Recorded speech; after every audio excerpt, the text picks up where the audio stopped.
Welcome to the Audible presented by Trader Joe's. I'm Stuart Mandel, joined as always by Bruce Feldman live for our week 3 recap. Bruce, this yesterday was what I think of when I think of a college football Saturday. We had two instant classic games back to back, right? With Georgia, Tennessee, and Texas A&M, Notre Dame.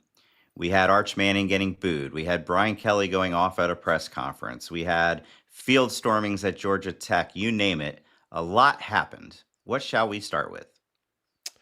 Look, you mentioned first the Notre Dame Texas A&M game was riveting right down to the end, even to the point where in the broadcast there was a moment on the Aggies are down in the red zone and Notre Dame has a chance to pick off a pass and Todd Blackledge makes a comment. It's almost like you had the defender had a chance to catch a ball or an outfielder had a chance to end the game and it didn't happen, and then all of a sudden there was another opportunity for Marcel Reed and A&M capitalized, and it was just kind of, you had some heartbreak in there obviously because of what happened with Notre Dame on, after they scored and on a botched hold on a PAT. It was just a lot of stuff going on. As you said, to me it like encapsulated what makes college football so amazing, because I think you have some stuff that goes on in college football that probably the NFL is so much more efficient that they probably wouldn't mess up, and it was just great drama.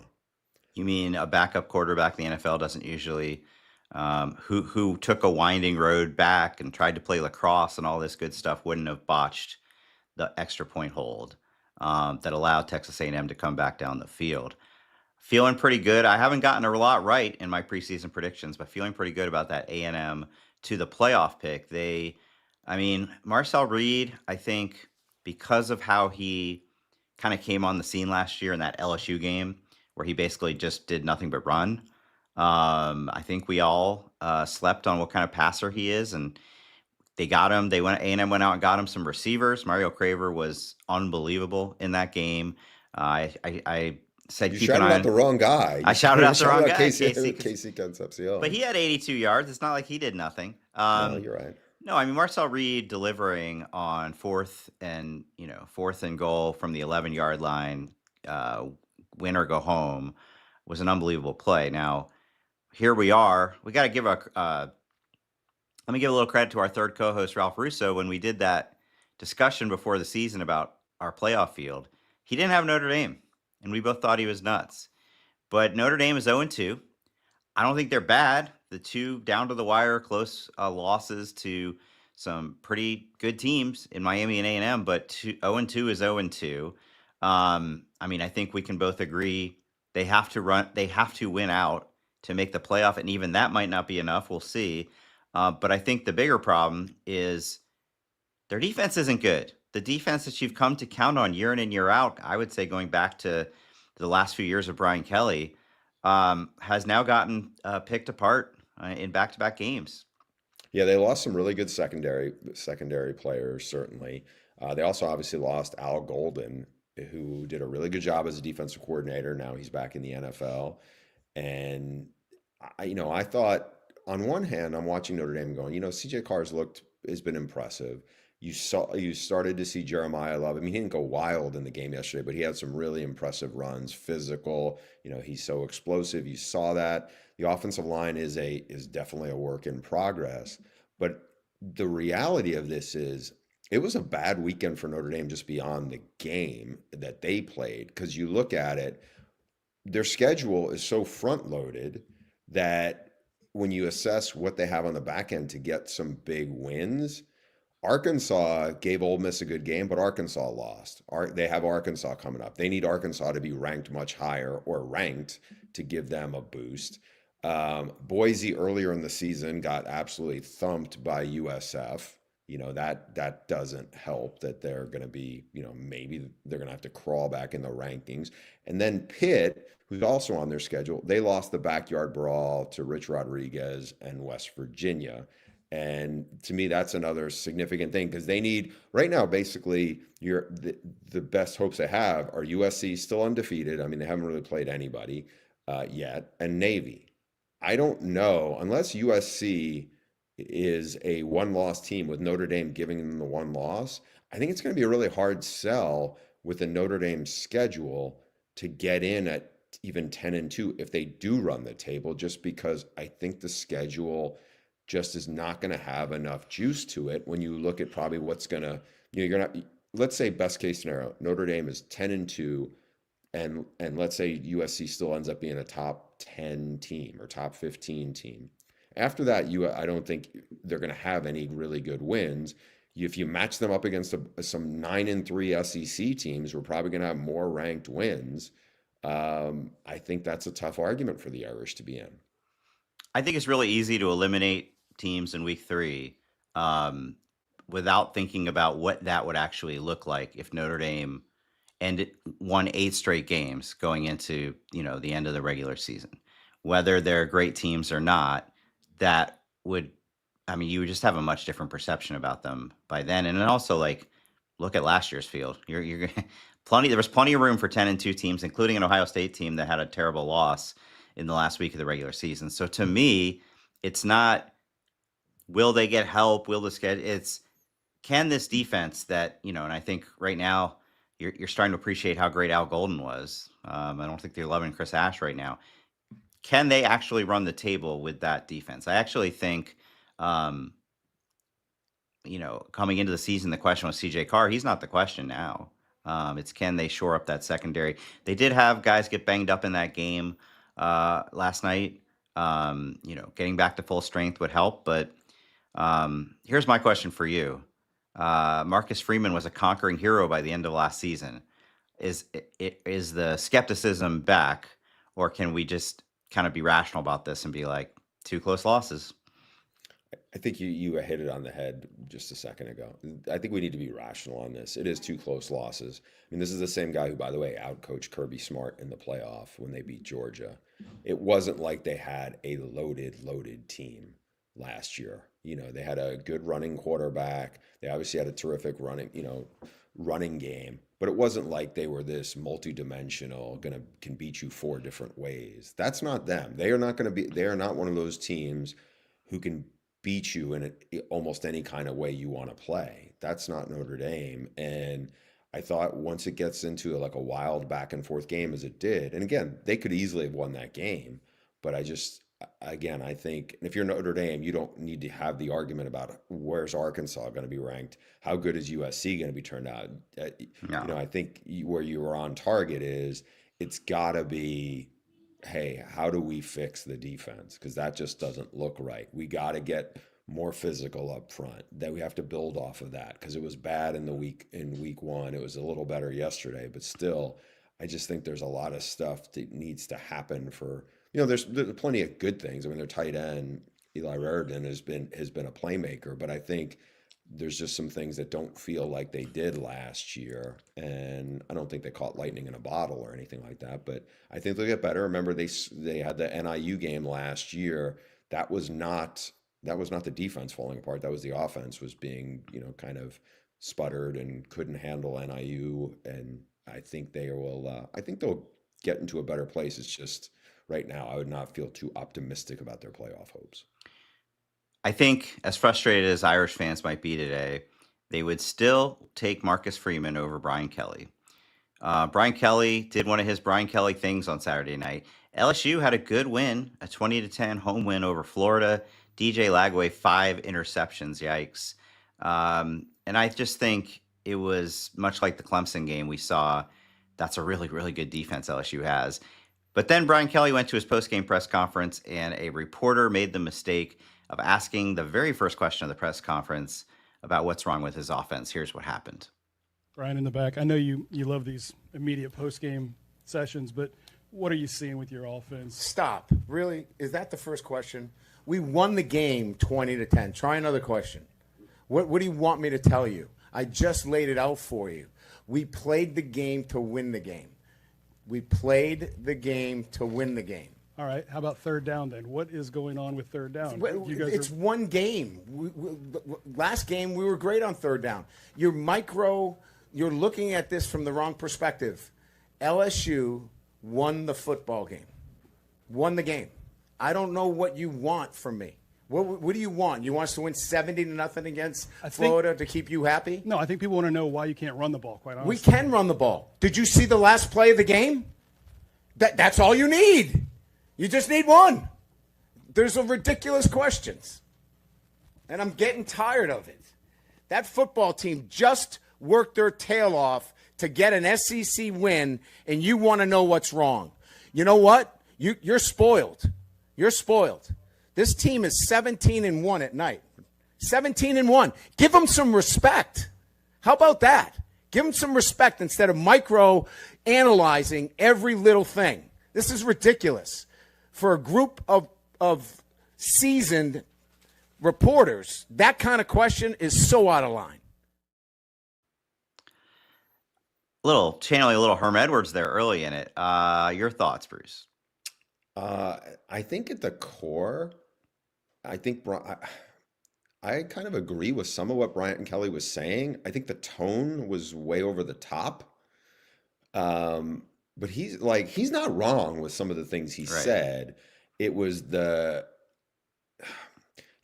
wondered some of this was like, was it performative, right? Like, hey team, I got your back, or some of those things. Coaches, especially older coaches, can be very good at sending messages through the media. And I wondered if some of that was going on. It's not the first time we would see Brian Kelly and go, is that real? Or is that, like dramatic effect or whatever? But I don't think he's wrong. I mean, that was a good win.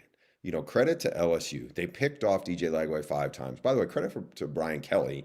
He's made some really good hires on his second, go of this. Blake Baker's been a terrific defensive coordinator. They are much improved on that side of the ball. They've done a really good job evaluating people in the portal this time around.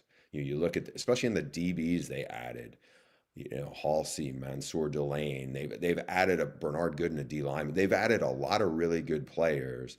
And Florida's really talented. I get it. Like, if you look at Florida's D-line from the coaches I talked to in the conference, they think Florida's D-line is loaded with guys who are menacing defensive linemen who can get after you. It's a tough, any win in the SEC over a ranked opponent. Remember, that's a team last year, Florida beat LSU. So I think the only thing I would kind of quibble with was just it just seemed it didn't seem unhinged, but it just seemed like, all right, do we really need to have this? But again, I kind of agree with where he was coming from. It just, far be it from me to be like, oh yeah, I'm standing at a podium and games are emotional. And then you come off that and you have an outburst. And I think it's because it's Brian Kelly. You kind of look at it and go, here we go again. He didn't pound the podium, but there was some of that. So I don't know. Like, you've been in front of Brian Kelly I remember last year, one of the podium moments where they were coming off a tough loss. Where do you stand on this last night? Because I know you sent me and Ralph a note about it. I hadn't even seen it, and then that thing popped up, and it was just kind of like a head scratcher. And you're like, okay, what do we have here? I didn't see it immediately. I was kind of head buried in my computer writing final thoughts, and I think I saw it. I don't remember how I first saw it, but I think, okay, I know. I had seen some messages in Slack, in our office Slack, of like, he criticized a reporter, and I thought it was going to be, and I didn't think much of it, thinking like, I thought it was a one question or like a one response thing. I didn't realize it went on as long as it did. The thing about these press conference clips that go viral, as you know, Bruce, like, you've been in these, and it feels a lot different in the room usually than it does. I remember when at Deion's press conference after his first game, I was there, the TCU game, and was it Ed Werder, who he just kind of was like playfully like, you don't believe. And it was very obvious there in the room he was joking. But it gets clipped, it gets taken out of context, it goes around Twitter, and it's like, oh, he went after this reporter. There didn't seem to be much mistake in this one that he was going after the reporter. And the only thing I wonder is, like, how long had that been building, right? I don't know who this reporter was, but had he been, very critical week after week, you don't see what goes on during the week. Like, I don't think it was specific to this question. It seems like it was building up. And I would just say, I agree with him. I agree with you. Like, that's a weird first question right after a big SEC home win. It was almost like the kind of question you ask, like, after the Louisiana Tech game, and they only win 20 to 10. Hey, what's wrong with your offense? That was a weird first question, but then it got. I feel like the reaction was disproportionate to the situation. So, um, anyway, And look, sometimes we've been in, sometimes you don't know you're getting called on first. It's not like you're gonna, right. I don't know the sequence of how that played out because again, would this have been handled differently if this was 4 questions in and I they think talked so. about your defense just picked off, a really talented quarterback 5 times, or something that was like a more positive? Because honestly, if you think about it, and this is somehow, often the way I approach stuff is, what would the story people be writing after the game, and the journalism, kind of triangle, and what's at the top versus going down, and it's a sense of, okay, am I writing that story leading with LSU's run game? Probably not. Definitely not. So, I kind of get that. Again, that's just a little bit of a weird reporter dynamic or press conference dynamic, but I feel like that does seem to play a role in this too.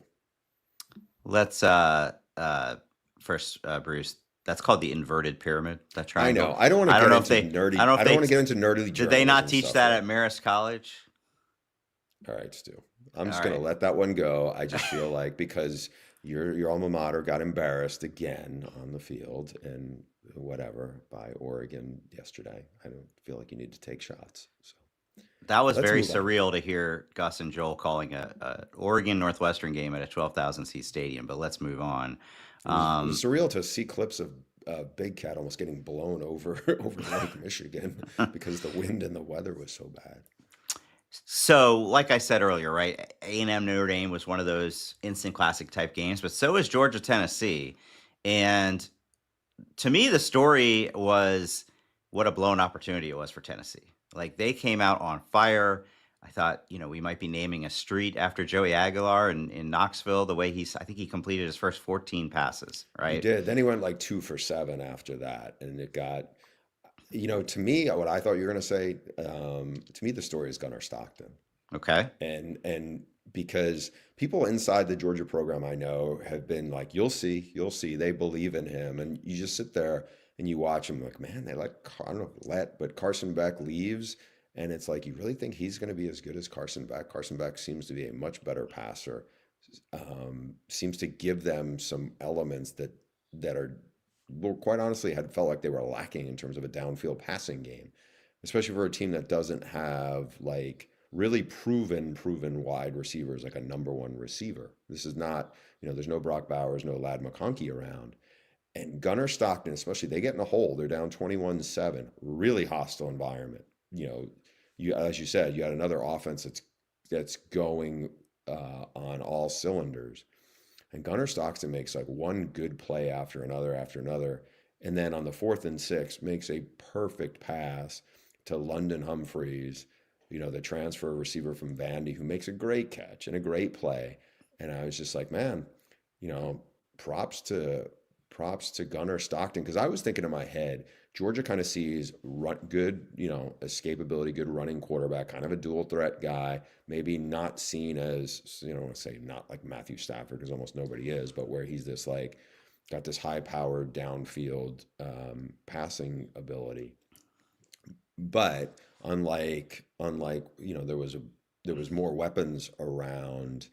There was certainly more weapons around there back in the day when Stetson Bennett was winning national titles. So is there going to be more pressure on Gunnar Stockton? I thought he just responded extremely well. On the Tennessee side, I don't want to say I felt like they were playing with house money, but this wasn't the getting dominated the way it's happened, pretty much since Josh Heupel's been there. And I thought there was a star kind of born yesterday in that game, and to me, it was Chris Brazzell, who's got a really interesting story. I mean, I don't want to say he looked like Randy Moss yesterday, but he's 6'5", and he was mossing people, and he can really run. And his story is kind of interesting. I was texting with Willie Fritz's son. Obviously, Willie Fritz, the old Tulane coach now at Houston, and Wes Fritz is his personnel guy. And they had Chris Brazzell. He started out at Tulane, and you look at him and you're like, why was this guy only a 3-star recruit if he's in Texas and he's in like a hotbed of good players where he is. And his story was kind of interesting in that Brazel's dad actually played for Willie Fritz back when he was at Blinn Junior College, like before he was really rolling as a head football coach. And they had that relationship. And Brazel also, was a COVID recruit, so he didn't get seen as much. I think there was an injury in there or whatever. So he goes to Tulane and really starts to blossom. And then he becomes a hot commodity in the portal. And Tennessee is very fortunate to have him because he fits that system. We've seen Tennessee have these big play receiver guys, and he fits. And if I was a Tennessee fan, I would feel disappointed, but I'd still feel pretty optimistic. They looked better than I think almost anybody could have expected. Because as you said, Joey Aguilar wasn't there in the spring, and Joey Aguilar, the best we've seen was him playing at App State. And he was pretty good there. It wasn't like he was tearing up. Group of five football. This system, he seems to fit pretty well. It wasn't perfect. Obviously, there were some picks, but there's a lot to like for Tennessee. By the way, playing without two really good cornerbacks who were, you know, one of them's great, the other one's really good. So I think there was, I think that was a good day for both sides. I hate to say it, it was still a loss for Tennessee, but and the way they, kind of had to lead and lose. But I think Georgia, that was a game where I don't think Tennessee lost it. I just think it was Georgia went out and took it from them. Yeah, I mean, first of all, I agree with you. Gunnar Stockton, who I had a lot of doubts about, was awesome. Maybe not all game, but certainly on that drive and the touchdown and the 2-point conversion. I think. Wait, did I just get my games mixed up? Was there a 2-point conversion? No, there was Yeah. to I think he threw into Branch to tie up the game. That's right. Yes. Okay, I'm not crazy. But Tennessee had a field goal to win. I'm sorry, Tennessee was setting up a field goal to win quite Yes, methodically, I would that's mention. yeah. And first they get a false start that backs the field goal up 5 yards, and then he misses. And then in overtime, right, I think Georgia stood up and held Tennessee to a field goal, and then Tennessee just ran it right in. I mean, Georgia, you had Frazier with the long run and then McCray for the touchdown. Yeah, I mean, I just think it was a totally blown opportunity for Tennessee, who did look a lot better than I expected. I remember in game day they referred to Kirby Smart's defense as Josh Heupel's kryptonite. It has been. It definitely wasn't.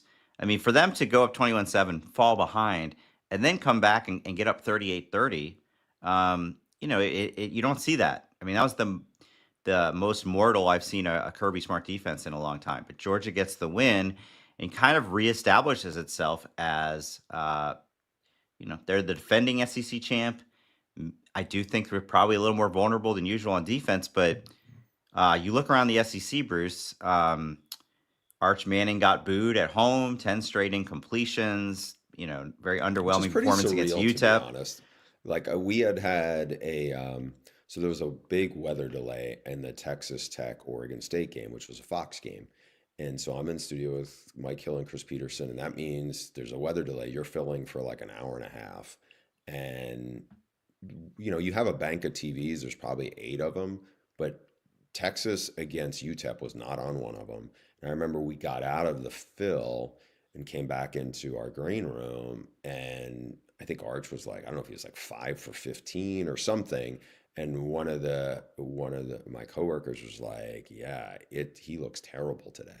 Yeah. And you're like, UTEP, this is, just like, it wasn't like UTEP was doing anything on offense. It was just, Arch really looked out of sync. He looked like he didn't, and we can go into this, I guess, now, but like, there'd been rumblings of his shoulder being banged up in training camp, and Steve Sarkisian, I think we mentioned on the show last week, had very colorful language and descriptions, kind of dismissed that.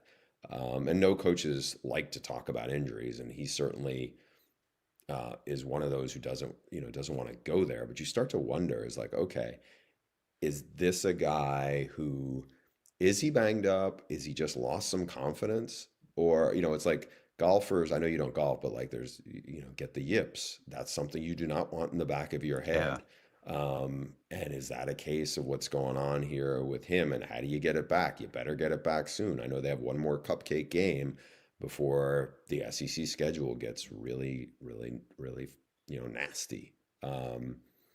So, I'm not writing off Arch Manning, but something looks, I don't want to call it alarming, but something, if I was a Texas fan, looks very concerning because this doesn't look like the guy we heard from people inside Texas they were expecting to see. It is alarming. I mean, it was alarming after the Ohio State game, and you and Ralph kind of tried to talk me off the ledge, No, I but think I that was no, that I was different than UTEP. yes, it was also this was a home game. It's a way more inferior competition. Like I think there was stuff that he might have been second guessing when he was going up against Matt Patricia's defense, and honestly, that was one of the few games where there's going to be, maybe the guys covering his guys are better than the guys he's throwing to. It's just again new offensive line. There's plenty of reasons that are valid for him to really struggle in Columbus in the opener compared to at home against UTEP.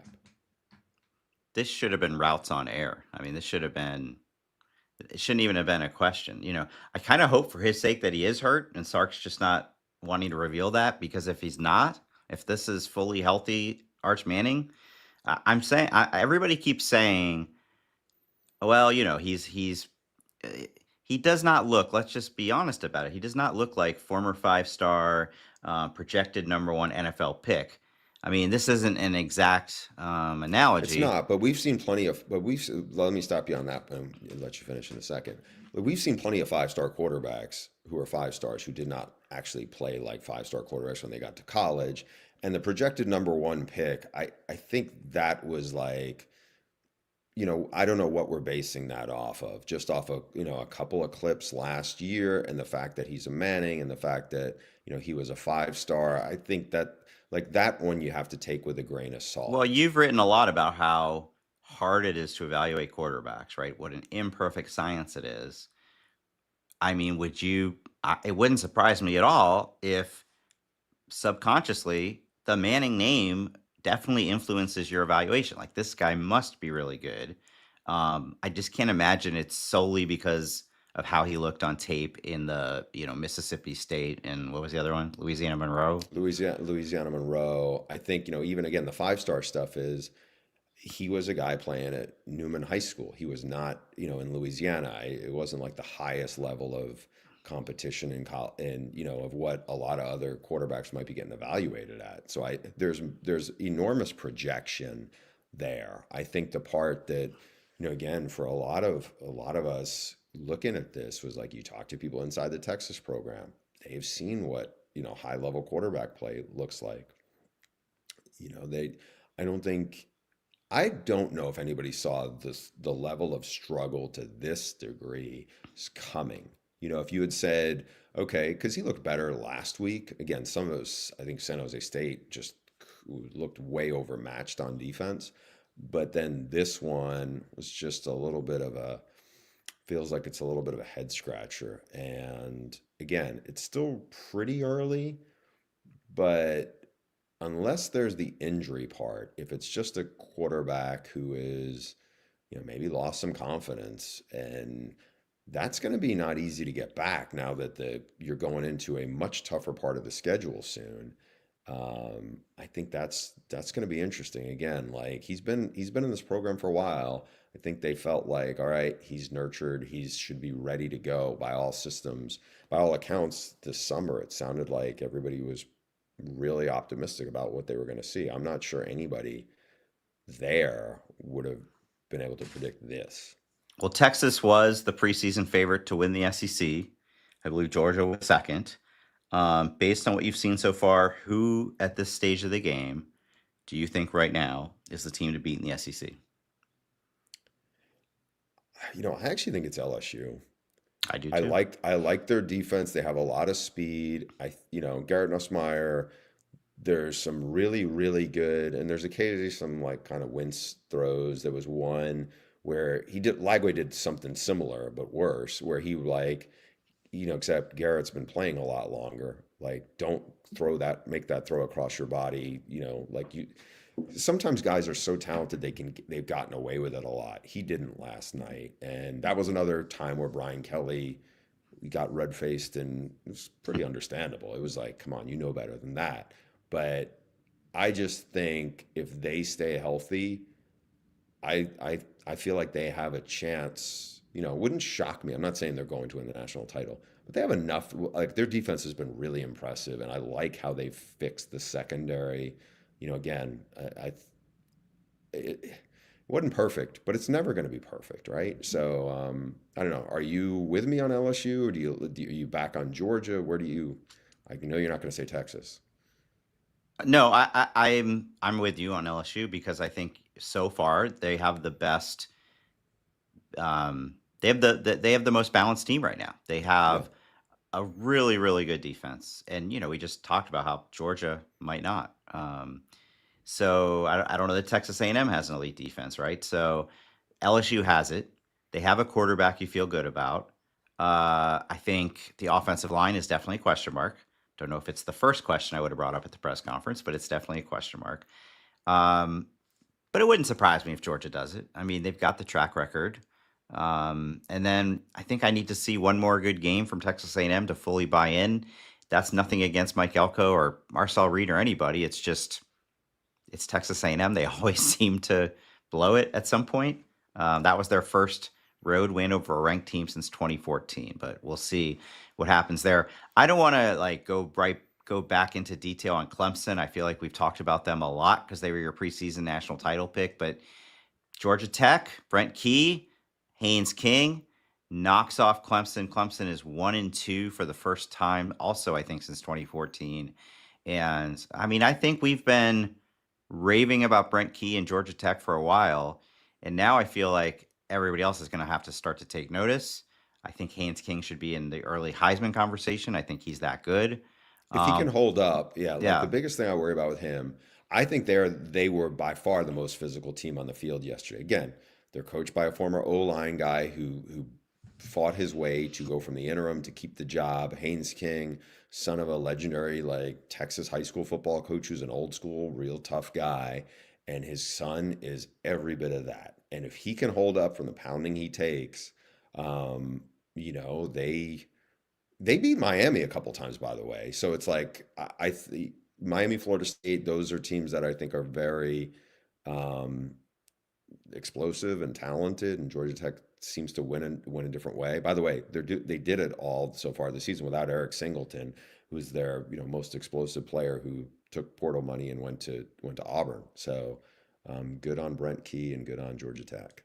you look at the schedule and it's like, oh, there's an opportunity here for sure. You've got Temple at Wake, Virginia Tech, who we're going to talk about in a second, who's a walking disaster, at Duke, who's been disappointing. Syracuse is not what they were last year. At NC State could be tough. At BC, who lost to Stanford, and Pitt Oof. before the Georgia game. Yeah. Um, I mean, That's a I'm lot of not. meh. That's a lot of meh. Now you've got Miami, who humbled USF after its hot start, uh, killed USF in that game that also had a big weather delay. I think you're going to say, and I'm going to say, they're to me like starting to separate themselves as the ACC favorite.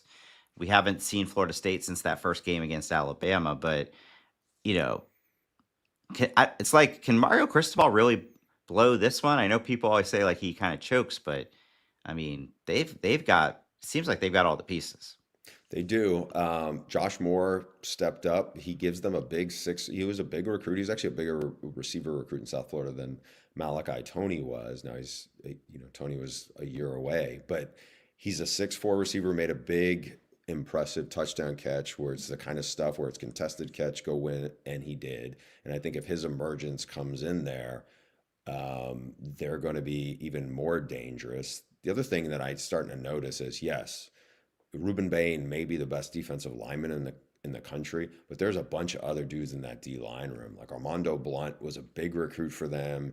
You start to see him coming on. You seeing other guys come on, like Cristobal. Say whatever you want. I mean, he can recruit as well as anybody in the country, and that is a really talented team. They didn't even have Jordan Lyle yesterday, and who's their best running back, and Mark Fletcher went off. They just have like so many pieces right now. Again, it's not to say they can't stumble. We saw that last year, but I do think Corey Heatherman was a really good addition to fix the defense. And I think they are so good on the D line right now that they're going to be a problem for everybody that they play.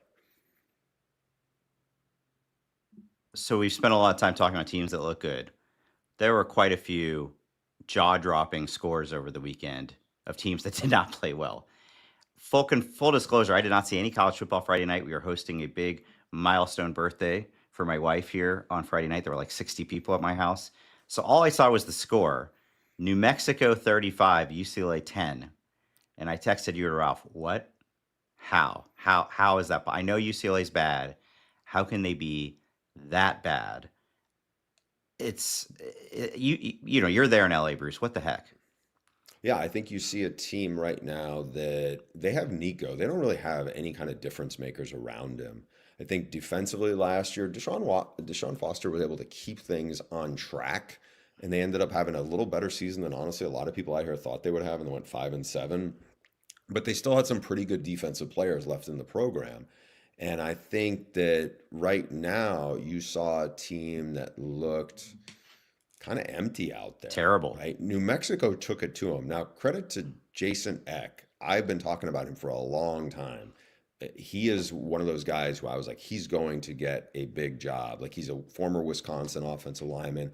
I think at some point he's going to be a Big Ten head coach, maybe sooner than later. He's really, really good. I mean, did a terrific job at Idaho last year. They gave Oregon all they could handle, and their team had been gutted in the portal. And similar, New Mexico, they look like the team that wanted to play. They were the way more physical team in the way they got after UCLA. And look, I like Deshaun. I've known him for a long time. I feel like, barring something dramatically a pivot, this is just not working out there. Like, I think, you're also at the Rose Bowl where nobody wants to go see them play and go drive an hour over there, especially on a Friday night. So there's like no energy in there. It's almost like backfires against the home team. And I think they need Nico to be Superman, to be honest, just to win like 4 or 5 games. You saw them against. They're not going to win 4 or 5 games, Bruce. No, they're not. They're going to New Mexico ran for almost 300 yards on them. Yeah, they're going to be lucky to win 2 games, I think, at this rate. And so, I wouldn't have put Deshaun on the hot seat 2 months ago, but I think you have to right now because feels like the program has lost whatever momentum it had. And I think it's just going to be hard to sell to when your home environment's bad as it is at the Rose Bowl, and just there is like a feeling of, all right, he made some big staff changes, shook up the offense, fired his O-line coach, fired Eric Bieniemy, and now, and not to say the guys he hired were bad fits, but I just think you can only make so many big moves before it become really concerning. And I think now it's like UCLA's got to look around, and his buyout terms, like, it almost favors them to try to wait into December a little bit, because UCLA is not an SEC program when it comes to money, unless they can negotiate something out. But I also I think Deshaun's a proud enough guy where if he knows it's not working, I'll be interested to see how this plays out. I think the problems at UCLA run much deeper than Deshaun Foster and have been many years in the making. I think they might become the ultimate cautionary tale of be careful what you wish for in realignment. They were not, USC obviously. I don't know if they could have done anything else though, Stu. Like when USC's leaving, yeah. I don't, and I'm not blaming USC for this, but I just think they kind of saw it. This wasn't like Martin Jarman, the AD, going, "Hey, I got a plan here to get us out of this mess." That's not. No, they rode USC's coattails. They probably, you're right. They probably felt they had no choice, but USC has invested. They have invested. UCLA has not. UCLA was already running a big deficit before all of this. I think they were looking to that big Big Ten paycheck as their salvation. That was before they found out that they're going to have to pay $10 million a year in tax to Cal. Like, it's not a real tax, but we call it that. They have no NIL support. They have no, they were never going to pay Nico $4 million. I don't even know really how much they're paying anybody. And now you're, traveling to the other side of the country for a lot of your games. So I think it's a mess that we're going to have to keep an eye on. There's another mess going on in Blacksburg. Brent Pry was already on the hot seat coming into this year before starting 0-3. And this one, whew, I mean, losing to South Carolina and Vandy is one thing. Losing 45-26 to Old Dominion, a game they were trailing 28-0 at halftime. I mean, at this point, like, he may be the first coach who you're like, he's not like, we can talk hot seat for other guys. This is when, not if, they're gonna have to make that change. Yeah, it's almost like we're looking at our watches at this point Yeah. because that was such an awful loss. Again, he's a guy who had to replace both coordinators, and they like last year. You can say, okay, there was a lot of kind of hard luck, injuries here, this and close games you lose. But at some point, it's like it was Old Dominion, and it's a school in your state. It's a coach. I think he coached with Ricky Ronnie back at Penn State, and they got beat handily. I don't know how you sell that going forward if you're inside the Virginia Tech program. I mean, I'd be surprised if he's still coaching there in a couple of weeks. Just I don't know. Like I think for a really proud fan base, and I've talked about this a lot. I have a lot of affinity for Virginia Tech, just because it was one of the first programs I felt like I really covered closely when I got to the national beat. It's an awesome setting for college football games, and it is a really cool fan base, and um, it just feels like it's lost right now, and there's no. I think at this point there's nothing to get anybody very optimistic that that Brent Pry is going to be able to fix it and turn this around. This doesn't feel like Billy Napier last year in Gainesville after a rough start and able to coach his way off the hot seat for a little while. Not after last night. Yeah, I'm not really like, I don't see a lot of benefits usually to firing somebody in September. It basically just turns your whole season into a lame duck situation. But sometimes you just don't have a choice because the negativity is. I mean, do you really want to just keep doing the same storyline week in, week out? Is even if firing him and promoting somebody isn't going to necessarily send you in a huge turnaround and go to a bowl game or anything like that. Sometimes it's just better to pull the plug. All right, let's get to a couple of our weekly segments. The first one being player who impressed me the most that we haven't already talked about. All right, so why don't you go first? All right, I'm going to turn your attention. I know we've been very SEC heavy on this episode. That's partly because they play big games early in the season.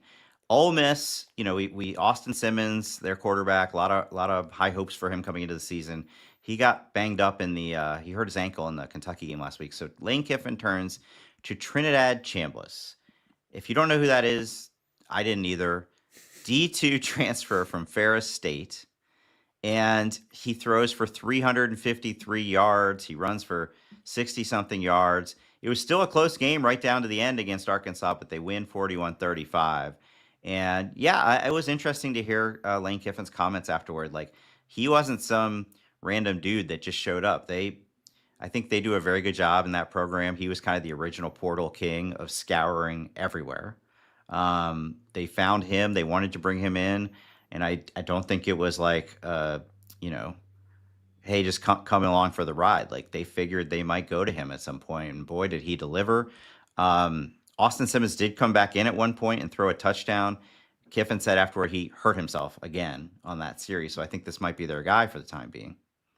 All right, my guy's a different quarterback. There was an interesting matchup Saturday, and that was Duke and Darian Mensah going to visit his old school, Tulane. You had written a big story on Darian Mensah, and part of it was like all the money Duke spent to get him, however exactly much money that is, nobody seems to really know. Somewhere between 3 and we'll say 3.5 million, somewhere in there. Okay, that's a lot of money for a team that got down 24-3 by his old school with a quarterback who, by the way, didn't show up not after spring. Was only been there for like 2 months, not even.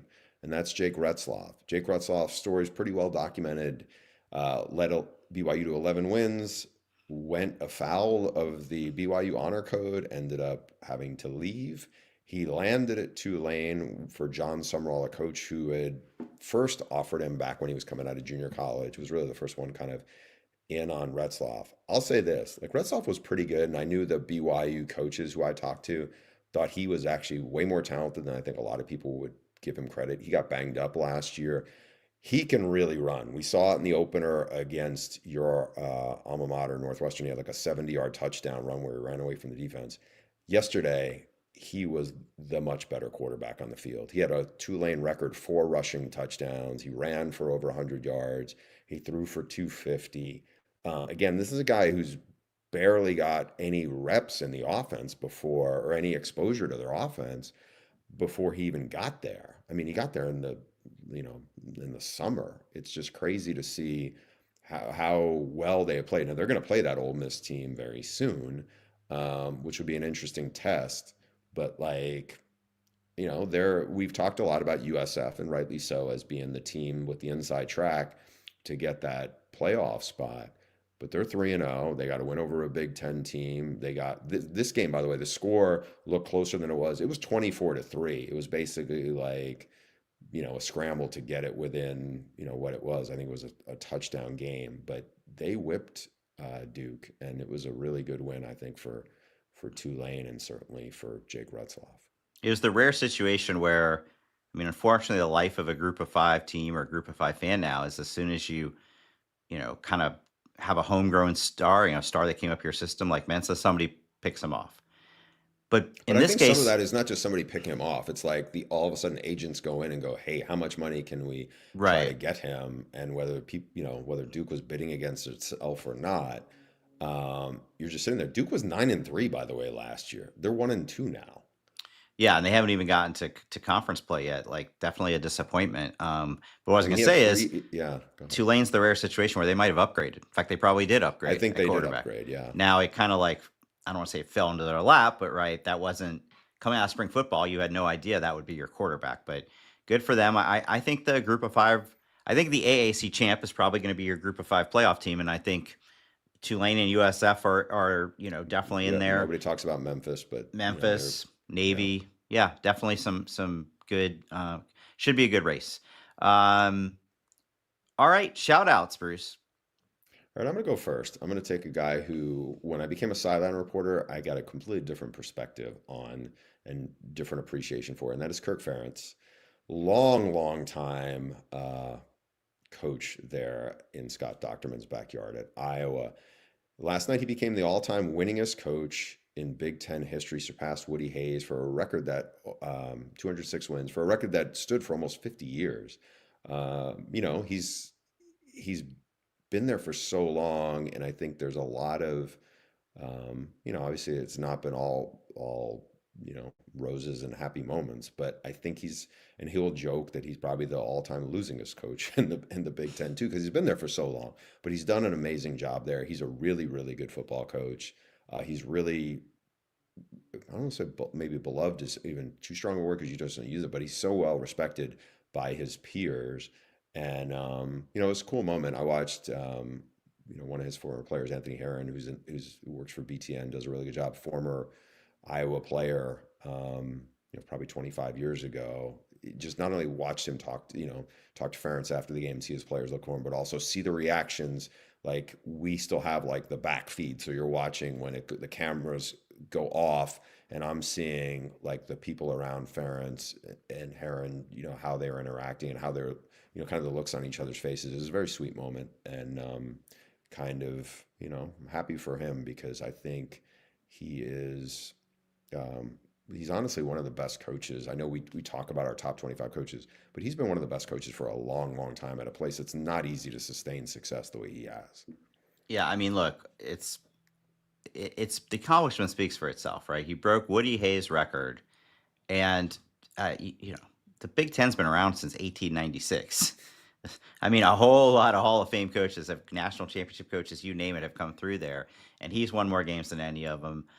27 years at any school is frankly remarkable in this day and age. I know we make jokes about his offense.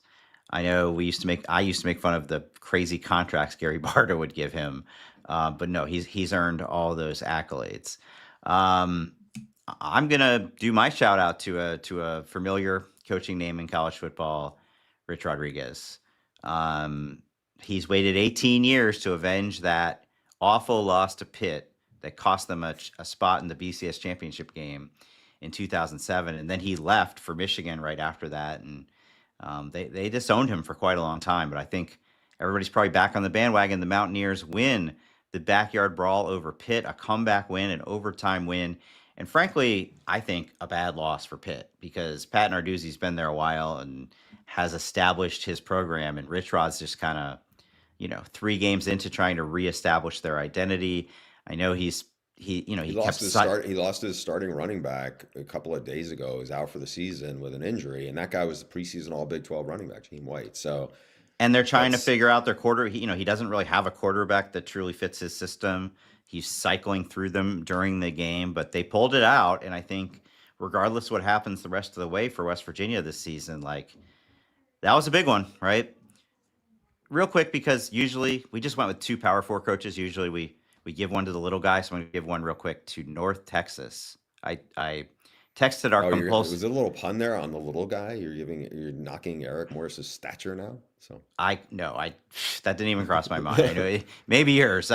No. Leach's nickname for Eric Morris, by the way, was the Elf. So okay, then that makes sense. No, they beat Washington State 59-10. I realize Washington State is no longer a power program, and I think both Washington State, Oregon State are really hurting right now. But 59-10 for North Texas. Congratulations to the Mean Green. And by the way, that's Eric Morris's. He was the OC there. Remember, Eric Morris he was not a quarterback himself. He was a receiver at Texas Tech, but has as good an eye for quarterback talent as anybody.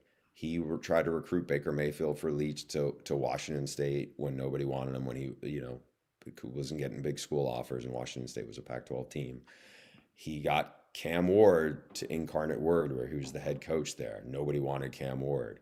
He was the only one outside of Central Arkansas to offer John Mateer, and he got him up to Washington State, and then he left to go back home to the state of Texas to be the head coach at North Texas, and his team just annihilated Washington State. Jimmy Rogers' program, I think there's got to be some head scratching on the fan base, because I think they've tried every quarterback there and they really looked awful yesterday. Should we have mentioned North Texas earlier in the Group of 5 playoff discussion? I don't know. We'll see. We'll see. I mean, something to keep an eye on. But it was like I walked in from our fill, and I was like, "What is going on there?" It was like 42-3, and it was like Washington State should not be losing that bad in North Texas. No, they should not. All right. Ralph will be back with us for Tuesday's episode. And just a reminder, every episode that we do is on YouTube now. So subscribe to our channel. It's at Audible Show. Also, this show, the Sunday show, is live every weekend at 11:30 Eastern, every Sunday at 11:30 Eastern, 8:30 Pacific. We will be back on Tuesday. See you then.